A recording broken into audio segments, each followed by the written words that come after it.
to Professor Arthur Mutambara, Merton College, to continue the case for the proposition.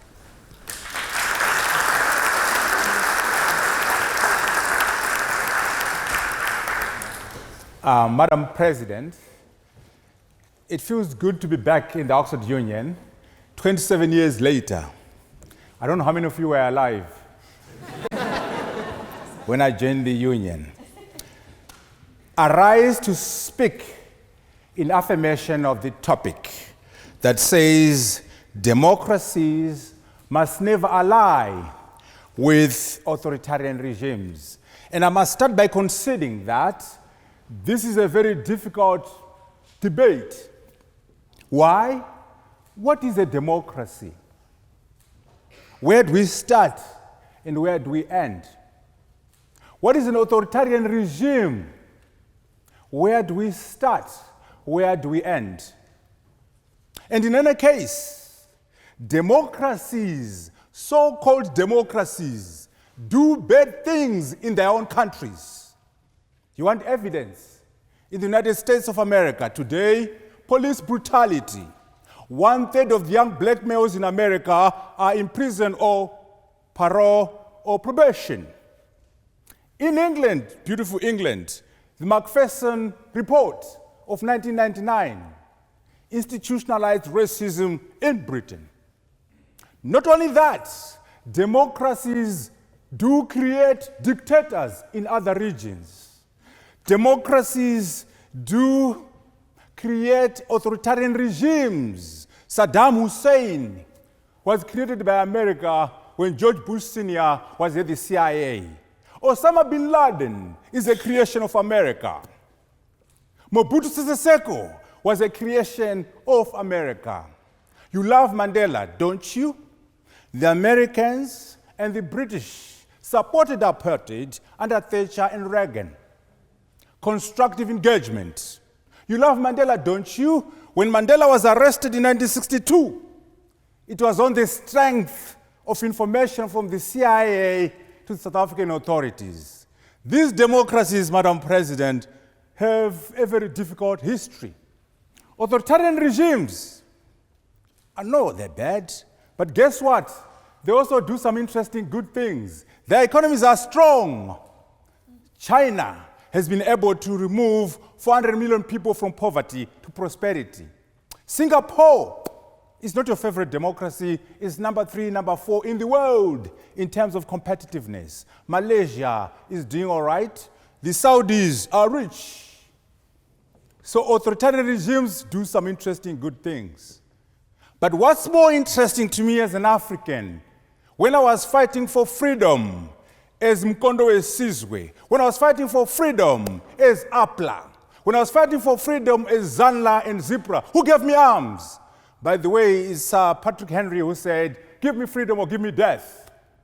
So we needed guns and bullets to become free. My guns came from Cuba. My guns came from China. My guns came from Libya. My guns came from the authoritarian regimes of Eastern Europe. I am conceding that it's a very tough discussion. However, having said that, on the balance of the evidence of history, democracies must never ally with authoritarian regimes. Why? My first argument. Whatever benefits, whatever advantages that we accrue in working with dictators are very short term. They are not sustainable. In the long run, a democracy is more stable. A democracy is more prosperous. A democracy is safer for investment. So when we ally and work with democracies, it's a better and long-term strategy that works better. When the Americans begged Saddam Hussein, what happened? In the end, they had to take him out. When the Americans begged apartheid, where are you today? People in Africa remember that Mandela was in prison for 27 years because of America. So you damage your credibility in the long run. You damage your legitimacy in the long run. Whatever benefits, strategic interests, economic interests, security, geopolitical benefits that you get by aligning yourself with dictators, they are short-term benefits. In the long run, it's not good for business. Saudi Arabia receives what we call a democratic exemption. Bahrain, Uzbekistan, Egypt. It's a problem, Madam President. Second argument, I think we need to move away from this false binary that says either you pursue your national interests, strategic, economic, security, and geopolitical, or you promote democracy and human rights. Why can't you do both?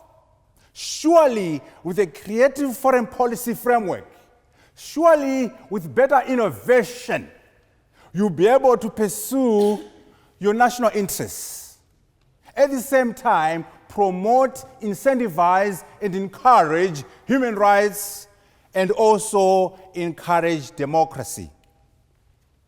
That's what I propose, and that's why I support the motion that says democracies must never ally themselves with authoritarian regimes.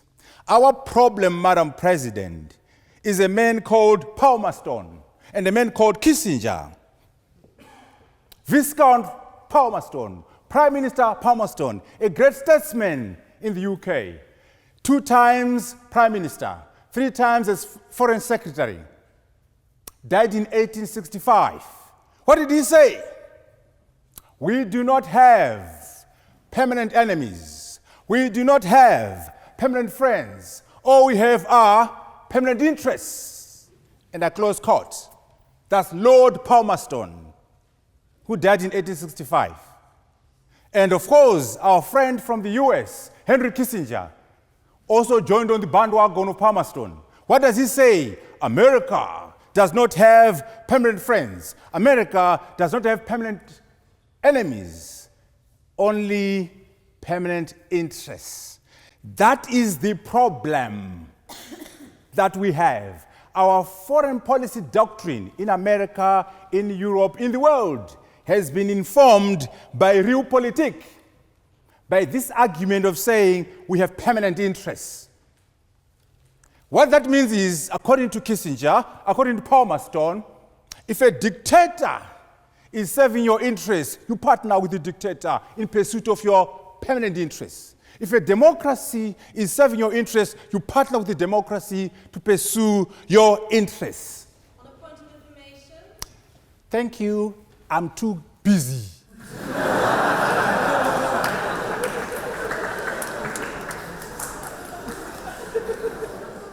I am challenging this House. It's 153 years later. Palmerston died in office in 1865, and you are still stuck to his idea. We must revisit this idea and challenge the phrasing. Here's the new phrasing I'm proposing in the Union. A nation does not have permanent friends. A nation does not have permanent enemies. It has permanent interests and values. You can't just have interests in a vacuum. You must have permanent interests and permanent values. So when your friend who has a democracy stops being a democracy, you must engage them, encourage them to become a democracy. Don't continue to partner with a dictator. If there's an authoritarian regime, you must incentivize them, work with them, but not to just go to Saudi Arabia for the oil. Go to Saudi Arabia for trade without actually actively incentivizing. We must have a new model that says every nation has permanent interests and permanent values. Meaning, in addition to pursuing our permanent interests, we must also make sure there are values that go with it.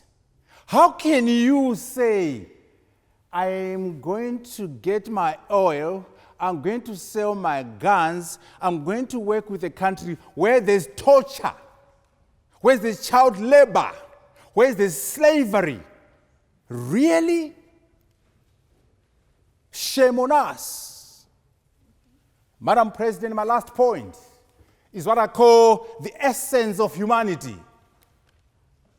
Can you really stick up your head on your hind legs and say, I believe in human rights, I believe in democracy for the rights of my people in my country, my citizens, but I don't care about the human rights and democracy for the Chinese, for the Indians, for the Asians, whoever?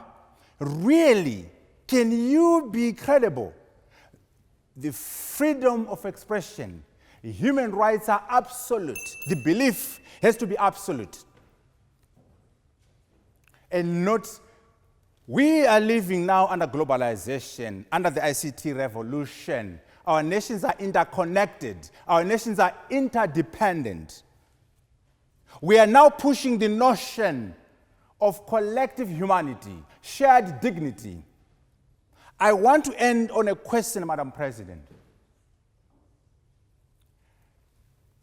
Are the lives of Africans, the lives of the Chinese, the lives of the Indians, the same value? Do they have the same value as the rights of the British, rights of the Americans? I stand before you as an African. Am I equal to you as a European? Am I equal to you as a Chinese? If the answer to these questions is that yes, we are equal, yes, we have shared dignity, yes, we have collective humanity, therefore, if that is the position, we must